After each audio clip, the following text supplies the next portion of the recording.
Bueno, ¿qué tal? Para mí es un gusto presentar a otro de nuestros invitados. Gente Divinamente se llama este espacio y casa perfectamente con el nombre, por todo lo que significa el nombre de este programa. El señor Fernando Palomo. Fer, qué gusto, amigo. Qué gusto verte. De verdad, en serio, de corazón te lo digo. Tito, gracias por la invitación. Perfecta excusa para poder encontrarnos, para sentarnos a charlar. Felicidades por el proyecto, además, y con el gusto de poder con esto encontrarnos. Mira que nos dijeron que nos iban a distanciar socialmente y esto Sí, nos ha permitido en muchos sentidos también acercarnos. es verdad, es verdad. Es verdad, esta situación difícil. Bueno, Fer, este espacio es para hablar de nuestra profesión, Mm. de pronto dejar algunas enseñanzas para la gente, pero sobre todo conocer a la persona. Te conocen mucho en Colombia, yo estoy otra vez aquí en Colombia, en Bogotá, y la gente te conoce mucho, te escriben mucho desde Colombia, ¿no? Tú en redes sociales, ¿no? Sí, sí, sí, hay mucho cariño a la gente colombiana, la verdad, y se los agradezco un montón. Me encantaría poder devolvérselos de alguna manera. Hay cosas que no controlo y llegar a Colombia por la señal no es regular, pero cada vez que hay una oportunidad de que me puedan encontrar en el camino, lo hacen notar y eso se agradece un montón. Fernando Palomo, deportista, gran deportista, periodista, salvadoreño, se crió profesionalmente en los Estados Unidos, pasó por Argentina, México, está en Estados Unidos en ESPN. Yo tuve la fortuna de conocerlo porque coincidimos en varios viajes. No coincidí en Argentina con Fernando, le cuento a la gente, pero sí en muchos viajes. Y ahí nació una amistad, una relación de parte mía de total admiración, Fer.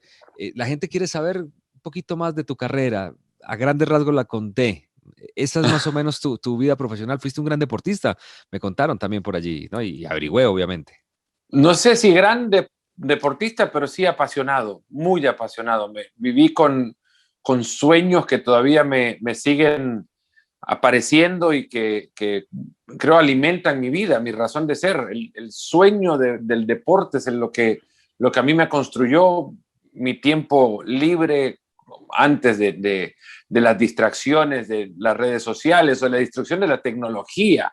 Eh, Porque la única tecnología que conocía en casa era el tostador de pan y la tele que tenía algo digno para que yo pudiera ver recién hasta el mediodía. Entonces, eh, antes de que llegara todo eso, mi distracción eran siempre las revistas de deporte. Mis hermanos, soy el menor de 7, mis hermanos y mis padres nos inculcaron siempre la práctica, bueno, mis padres Mm. a mis hermanos y mis hermanos como herencia a mí, la práctica del deporte era algo fundamental en la formación de cada uno y en nuestro día era una parte integral. Mm. Yo el colegio, bueno, sabía que mis actividades terminaban hasta las 5 o 6 de la tarde. Por mucho que yo dejara los libros o el cole a las 12:30, una, después de eso había actividad deportiva que seguía. No conocía otro tipo de vida, ¿no? Y creo que esto era también para mantenernos activos y distraídos en actividades sanas y saludables. Imagínate 7 en la Mm. casa, todos al mismo tiempo. Mi mamá o Qué mi papá locura. se vuelven locos Mm. en ese momento. Entonces, nada mejor que tenernos afuera en una cancha. Mm. Yo igual, siendo el menor, ya veía lo que mis hermanos hacían y entendía que la vida pasaba por quitarse el pantalón del colegio y ponerse pantalones cortos para entrenar algo. Ujú. Tú sobresaliste en atletismo, en pruebas de lanzamiento, ¿no? Uh -huh. Bueno, mi sueño era ir a unos Juegos Olímpicos. Sobresalir, digamos, es que me dediqué con mayor constancia a la práctica del atletismo.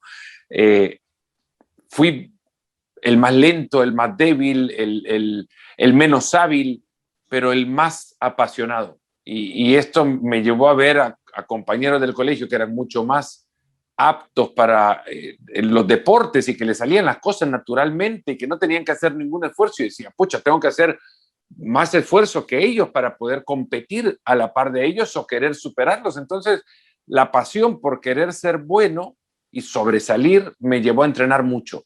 Ujú. Y entrenar mucho me enseñó disciplina, dedicación, sacrificio, no, porque te sacrificas cuando te duele hacer Mm. algo Ujú. en pos de otra cosa, ¿no? Y lo mío era disfrutaba muchísimo de ir superándote en el camino, entender que lo que antes veías como lento, pues ya quedaba más atrás y te sabías un poco más rápido, que antes te veías débil y te sabías un poco más fuerte por dedicación. y fue cayendo en desechar un montón de eventos y terminar en la jabalina, porque el lanzamiento de jabalina de alguna u otra manera me permitía ver esos tramos de mejora con no solamente más frecuencia, sino también mayor amplitud. Los contaba por metros y no en centímetros, y no en centésimas, sino que mejoraba, no digo constantemente, pero cuando lo hacía era una mejora de 5 metros en lo que antes había lanzado. Decía, bueno, si esto lo voy agarrando de a poco, voy sumando esta proyección, y ¿quién quita y puedo competir en unos Juegos Olímpicos? ¿Y quedaste cerca de los Juegos Olímpicos, Mazo? Bastante cerca. Que no suene esto como una queja ni nada, pero fui víctima de, digamos, la burocracia deportiva de mi país. Para hacer la corta la historia, vengo de El Salvador, un país que no ha generado mucho atleta en la historia, mucho atleta de calidad en la historia, y en consecuencia, como parte del principio de universalidad de los Juegos Olímpicos, siempre fuimos objeto de un boleto a los Juegos Olímpicos, pero en función de solamente una mujer y un hombre para competir en los Juegos, porque no das acceso a las marcas de ingreso, que son altísimas además. El Comité Olímpico en El Salvador inscribió a un corredor de 100 metros 2 o 3 meses antes incluso de que yo empezara a competir, para dar la marca que me habían pedido como acceso a los Juegos, y creyendo que no lo iba a alcanzar. Imagino, por eso, anticipándose, bueno, este no va a alcanzar la marca que le hemos pedido. Mira que ese año entrené como quien entrena en busca de un sueño.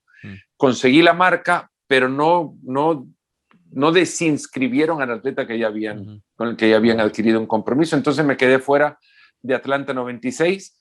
Ese año habría sido el perfecto para mí, porque me graduaba de la universidad, recibía mi título universitario, cumplía mi sueño de ir a unos Juegos Olímpicos, y ya empacaba y decía, ¿para qué más voy a entrenar? ¿No? ¿Para qué más me voy a preparar? Ahora, vida profesional. Y no, esos Juegos Olímpicos me dejaron con la espinita de no haber ido a unos Juegos a entrenar para los siguientes. En el camino me lesioné, van entrando otras distracciones profesionales, y ahí dije, bueno, ya está, dejemos el sueño olímpico, y no fui a Sydney. Pero mira que si todo eso no me pasaba, no conocía a mi esposa, no entraba con esto de ser relator en ESPN. Entonces, una cosa por otra, ¿no? Bueno, por eso ahora lo cuento con sonrisa. Claro, me imagino que en ese momento una frustración, pero bueno, las cosas que tienen que suceder. ¿Cómo un lanzador termina siendo uno de los relatores más importantes de Latinoamérica? Messi, ahí está Iniesta. ¡Gol! Hablando de fútbol, porque nacés con fútbol. Vos nacés en un país que lo único que conoce es el fútbol. ¡Celebra Iniesta! ¡Y celebra el Barça! Y lo primero que vivís como evento deportivo es el fútbol, y después conocés que solo de fútbol vivimos los fines de semana. Las cosas que del fútbol. Increíble. Y como te contaba antes, mis distracciones pasaban por leer las revistas deportivas que mis hermanos coleccionaban. Un tío mío, un tío nuestro, hermano de mi papá, se metió en el fútbol hace muchísimo tiempo con un club importante en El Salvador, donde jugó el Mágico González, y tenía mucha influencia argentina. Buscaban jugadores en la Argentina, y muchos de los jugadores a los que buscaban los conocían ya por el gráfico. Mi tío coleccionaba la revista y se las pasaba a mis hermanos, que posteriormente empezaron a coleccionarlas ya ellos por sus propios medios. Yo todo eso lo heredé, y en casa me sentaba, antes de que hubiese YouTube o que vieras lo que vieras en tele, me sentaba mañanas enteras a repasar el gráfico, a leer las crónicas de Juvenal, de, bueno, Orcasitas en básquetbol, y me imaginaba los partidos, imaginaba leyendo esas no sé cuántas palabras tendrán las crónicas del gráfico en ese doble página que reunía la jornada que se había disputado antes de la impresión de la revista. Leía las puntuaciones de los jugadores, leía sus nombres, veía las fotografías de ellos, y no los veía moverse, porque nosotros no veíamos el fútbol argentino, no llegaba el fútbol argentino allá. Entonces, todo lo que yo vi, aparte sin videocasetera, imagínate, en el 78 tenía 5 años y medio y recuerdo vagamente el Mundial, recuerdo haber visto los papelitos, ya no sé si los vi en tele o los vi en la revista, pero recuerdo con muchísima claridad que le pregunté a mi mamá por qué no podía ganar Holanda también esa final. Y Holanda, ¿por qué no puede ganar? Le pregunté, como ¿por qué solo tiene que haber un ganador? ¿No? Eso es lo que recuerdo de aquello, pero lo que te quiero contar es que los jugadores saltaron de las fotos hasta mediados de los 80. River, que fue el equipo que dominaba, digamos, esos gráficos de mediados de los 70 que yo empecé a leer, yo no lo vi jugar en tele, sino hasta el 79, 80, cuando Maradona y Kempes se juntaron en aquel Metropolitano en la Argentina a jugar uno por un lado y otro por el otro. Y eso lo veíamos en una montaña que recibía señal de televisión de Guatemala, que sí podía transmitir los juegos del fútbol argentino. Así que imagínate lo que yo de fútbol podía llegar a conocer entonces.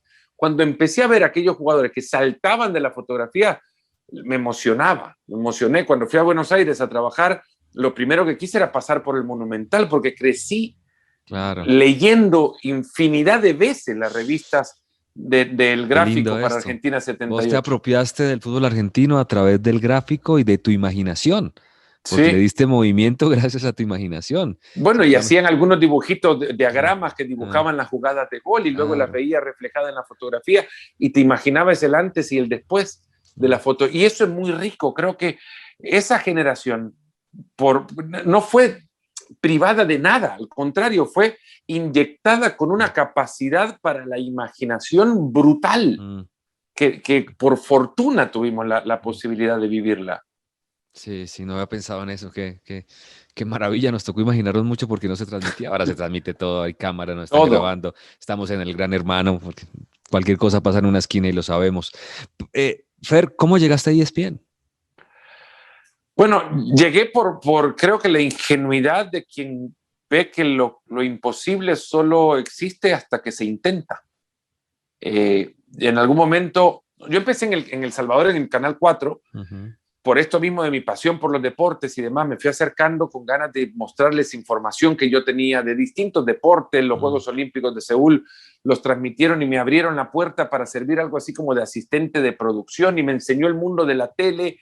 Me abrieron espacio para luego, por mi afición y conocimiento de atletismo, comentar competencias de atletismo. Entonces fui formándome desde muy temprano, a los 16 años, en esto del relato y de conocer la televisión y perderle totalmente el miedo, desinhibido a hablar en público.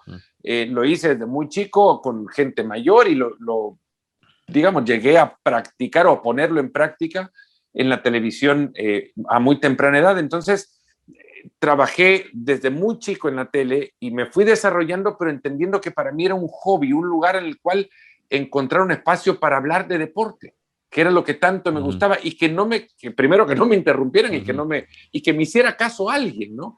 Entonces, nada, en el 98, 99, cuando ya regresé a El Salvador, después de digamos, finalizar la carrera atlética, trabajando en una agencia de publicidad, no me entero, reafirmo que lo mío es el deporte, que tengo que estar vinculado con algo que tenga que ver con deporte. Pero pensando que mi interés profesional pasaba más por el lado del negocio, marketing deportivo, apliqué a muchísimos lugares en función de este interés profesional, pero incluyendo mi experiencia como relator desde muy temprana edad, muchísimos eventos, Juegos Olímpicos, Campeonatos Mundiales de Atletismo, Juegos Panamericanos, en fin, muchísimos eventos, temporadas de fútbol americano. Lo incluí en el currículum y ESPN respondió porque vio la experiencia como relator.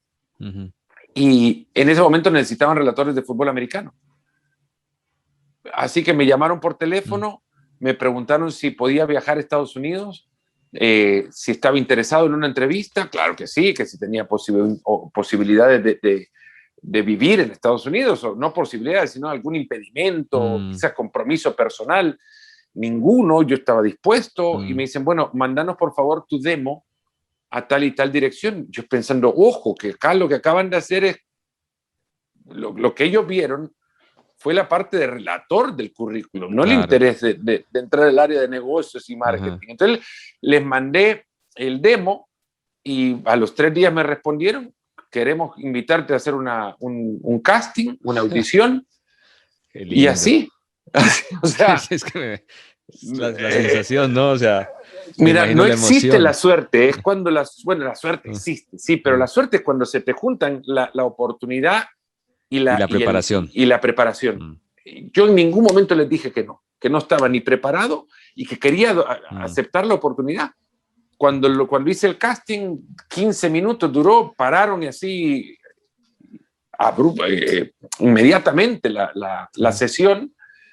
Pensé que me había mandado algún error o algo y me dijeron, no, todo bien, ya tenemos suficiente, muchas gracias. Y cuando estaba con quien estaba haciendo el casting me dice, en 6 meses te vemos seguro, me dice. Como diciendo, sos tan bueno como para... Fueron más de 6 meses, pero así se abrió la puerta. Y llegaste a Connecticut, a Bristol. Llegué a Bristol, sí. ¿Cómo llega Fernando Palomo a Argentina? Porque en un par de semanas después de haber comenzado, en Argentina se abría el noticiero SportsCenter.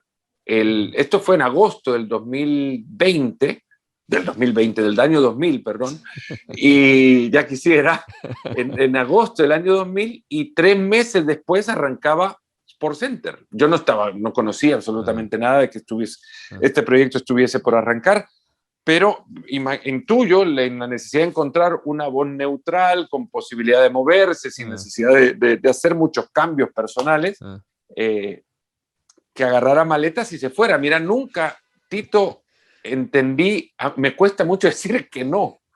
Y me ha ido bien y me ha ido mal con esto, ¿no? Pero me dijeron, Fer, ¿querés ir a Argentina? Sí.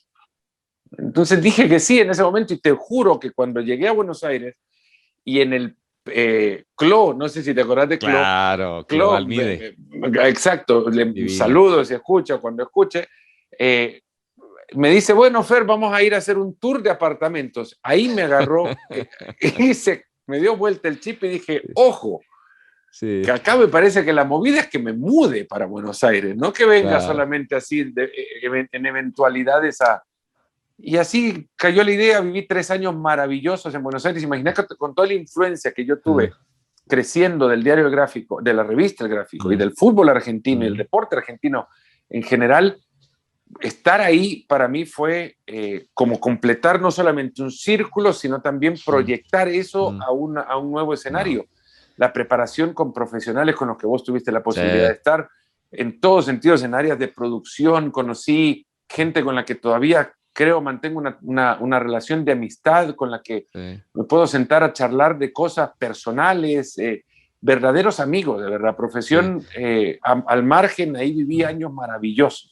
Sí, recuerdo que tal vez fue la última vez que nos vimos de manera social, recreativa. Pablo Mamone nos invitó a un asado a su casa de campo y ahí estuvimos, me acuerdo. Sí, bueno, de visita unos con Pablo días. tuve un montón de reuniones. Pablo Mamone por teléfono. El vicepresidente, el gran jefe, por lo menos de nosotros, ¿no? Pablo fue el que me llamaba por teléfono en el 2000 y me negociábamos. Yo no me acuerdo ni qué podríamos haber estado negociando, porque yo todavía no creía que me fueran a pagar por estar haciendo todo esto, ¿no? Pero fue maravilloso, años espectaculares. Claro, yo veía ese SportsCenter contigo, con María, con Quique, con Miguel, con el negro Cosia. Alejandro Cosia, claro, sí. Y era mi ilusión ser uno de ustedes. Era mi ilusión. Yo lo veía. Para mí era mi ilusión. Yo veía SportsCenter de chico, Tito. El cable del Salvador llegó en el 85, yo entonces tendría 12, 13 años y ya el noticiero SportsCenter salía a la noche y me tenía que ir a dormir. Entonces lo que agarraba, le pedía a mi mamá, por favor, ok, me voy a dormir, pero aguantame esto. Voy a dejar la grabadora encendida enfrente de la tele y cuando termine el noticiero, apágalo. O apáguelo, la trato de usted a mi mamá, apáguelo y mañana lo escucho. El grabador era un grabador de audio. Entonces retrocedí, rebobinaba y escuchaba el noticiero a la mañana. Con Bob Lee, con quien tuve la posibilidad después de trabajar.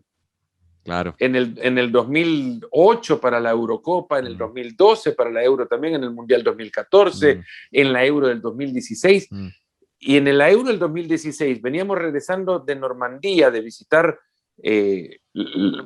la costa de la Gran Bretaña francesa, y yo dije, en algún momento le tengo que decir a Bob Leach, le tengo que contar toda esta historia, le cuento toda esta historia del cassette, nos emocionamos de una manera, porque él me formó, y en ese momento los dos veníamos colega, hombro con hombro, como que si fuésemos pares, y él me formó a mí.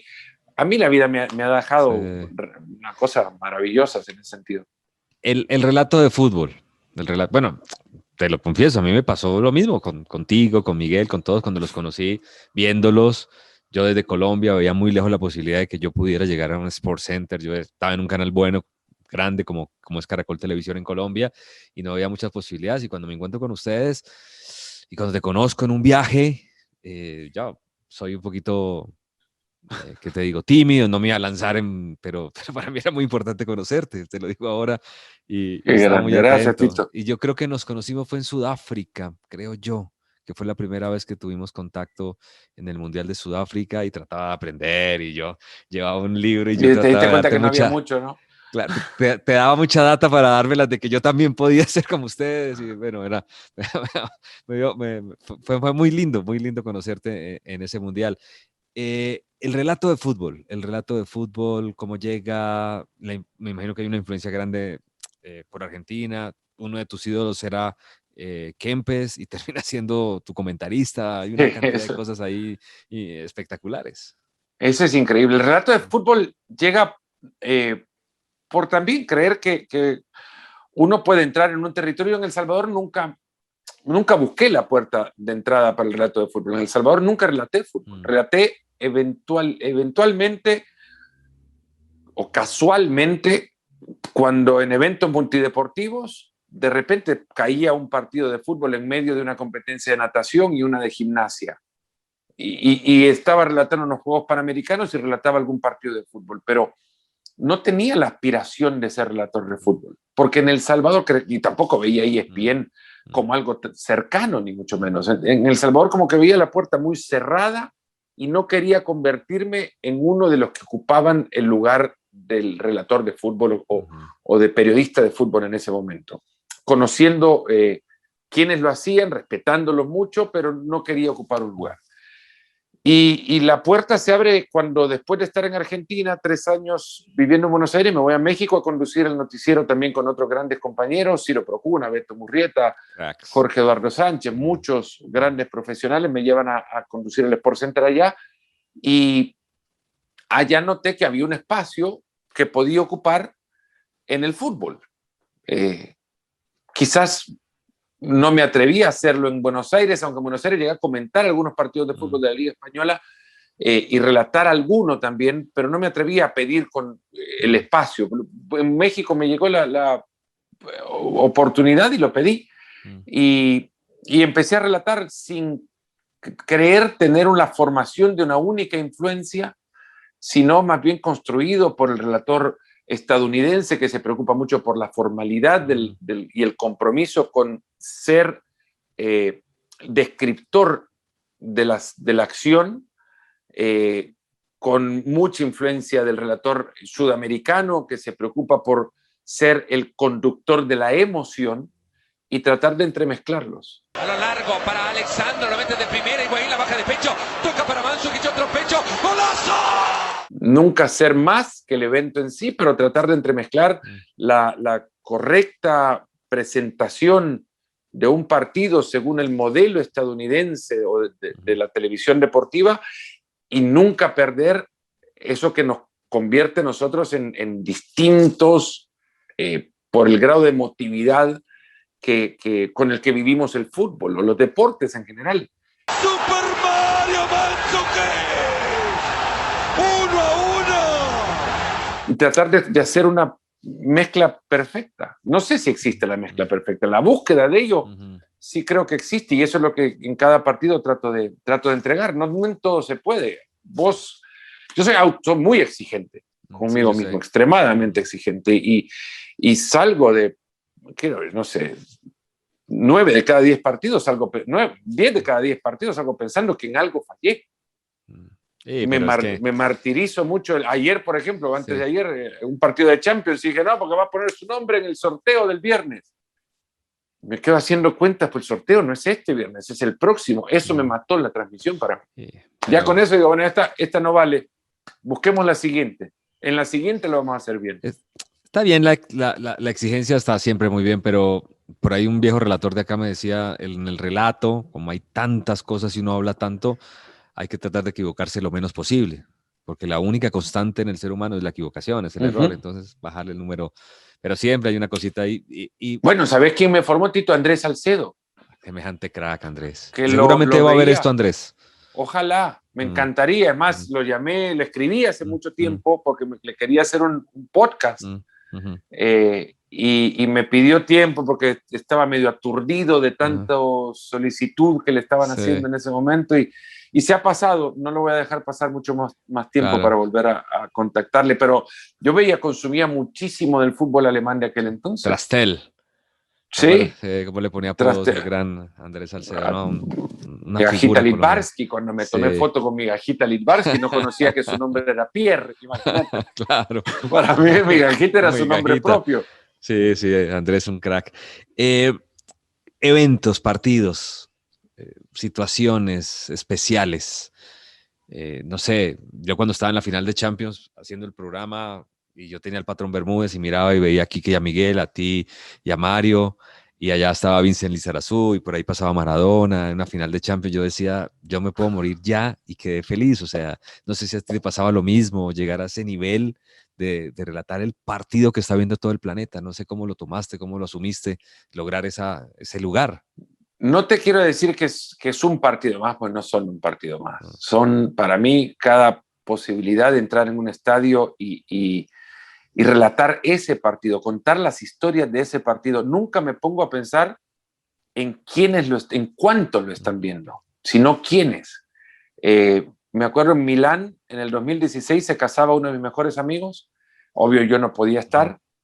Y me escribe que van a estar antes de la boda viendo todos el partido. Sigue ganando el Real, Juanfran por dentro, está gol. Entonces para mí eran esos 6 tipos con los que viví muchas cosas en el colegio y en la juventud que me estaban viendo en ese momento. Entonces el relatar el partido era mucho también para ellos, ¿no? Viene Lucas. El primero es para el Real Madrid. O que mi hermano me diga, mi mamá está viendo el partido, ¿no? Entonces, para mí lo especial es eso, que lo está viendo ella y ya si lo ve mi mamá, ya a partir de eso todos juegan por segundo puesto de quién es más importante de lo que está viendo esa final. ¡Cristiano! ¡Gol del Real Madrid!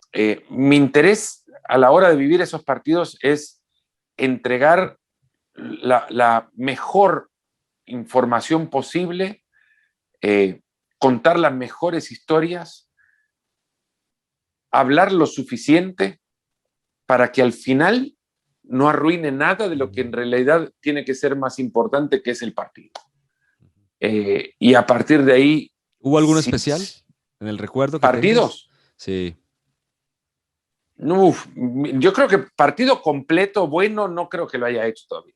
Pero un día memorable, jamás olvidaré, el día de la final de la Champions de Roma en el 2009. Por todo lo que rodeaba ese día. Un miércoles se jugaban todavía en esa jornada de la semana. Un miércoles había conseguido asientos en la audición papal de Benedicto XVI y le dije a Quique Wolf que si nos quería acompañar, y así con Quique vinieron un par de personas más. Entonces está Quique, Felipe Hoyo, que no sé si lo llegaste a conocer. Gran amigo de Cali. Quique Saco, otro crack. Mi esposa y yo. Y estábamos sentados el día de la final de la Champions viendo la audición papal. Entonces, ahí arrancaba bien. Como soy muy detallista y demás, me hacía falta revisar algunos periódicos que todavía quedaba por leer y meterle algunas notas a los papeles de la final. Entonces estaba un poco tenso por ello. Cuando salimos de la audición, Quique dice, pero vamos a comer ahora, ¿no? Entonces vamos a almorzar y yo voy un poco tenso y me agarra Quique. Fer, estos partidos se disfrutan. No te preocupes, ya está todo. No tenés que que sacar nada más. Ya tenés todo lo que necesitas. Me relajé un poco, me relajé mucho más por la conversación en la mesa con Quique, que es fantástico, Qué contador maestro, de Quique, historias.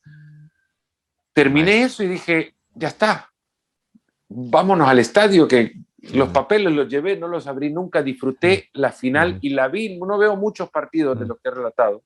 La vi en estos días de encierro pasados y vi buena parte del partido. Y te digo, me encantó volverme a escuchar con la emoción, la claridad, la soltura, la tranquilidad de alguien que llegó ahí a disfrutar. Y 11 años después de esa final digo, bueno, para eso estamos, para disfrutar partidos como esos y para vivir días como ese. Entonces no me acuerdo del partido tanto como del día completo. Para mí fue el día redondo. Eres de mucho objeto, de cositas. Y ahí para ir cerrando. Las medias de Champions. Sí. Que te jodí. ¿De dónde viene la media? Sí, ¿te acordás? No me acuerdo qué final fue. Yo estuve en 5 finales con todos ustedes seguidas, pero no me acuerdo. O tenías como un espejito que le ponías al celular para tomar selfies, no me acuerdo. Tomaste unas fotos muy buenas ahí. Eres Bueno, de mucho objeto, ¿no? No sé si guardo muchas cosas. Guardo más cosas de las que tendría que guardar. Sí, mi esposa diría que guardo demasiadas cosas de las que tendría que guardar y tiro muy poco a la basura. Y nada, me pareció simpático mandarme a hacer unas medias de la Champions porque son medias especiales. Uno se va a poner de lujo, de pies a cabeza, tiene que estar vestido como la Champions. Para mí la Champions es algo muy importante. El ringtone de mi teléfono suena con el himno de la Champions. Tengo copitas de Champions de los tamaños, menos la grandota, tengo de todos los tamaños que se puedan imaginar. Me ilusionó ir a la fábrica donde construyen el trofeo en Milán por estar cerca del lugar a donde construyen algo que es lo más preciado para muchos en el fútbol de clubes. Guardo cosas, sí. Guardo papelitos de la final del Sudáfrica, del Mundial. Cuando iba saliendo, me pasé por el escenario, agarré un manotazo de papelitos, los guardé en la bolsa del saco y después los metí en una bolsa de Ziploc. Guardé pasto de Old Trafford, pasto del Santiago Bernabéu, pasto del Camp Nou. He guardado papel. Un sobrecama olímpico. Te vi salir con un sobrecama olímpico. ¿Dos? Yo recuerdo en Londres que estuvimos, que saliste con un sobrecama. Sí, pero ya tenía el de Beijing y tengo también el de Río. El de Río. O sea, para quien vaya a Tokio, que me lo guarde, por favor, porque no puede.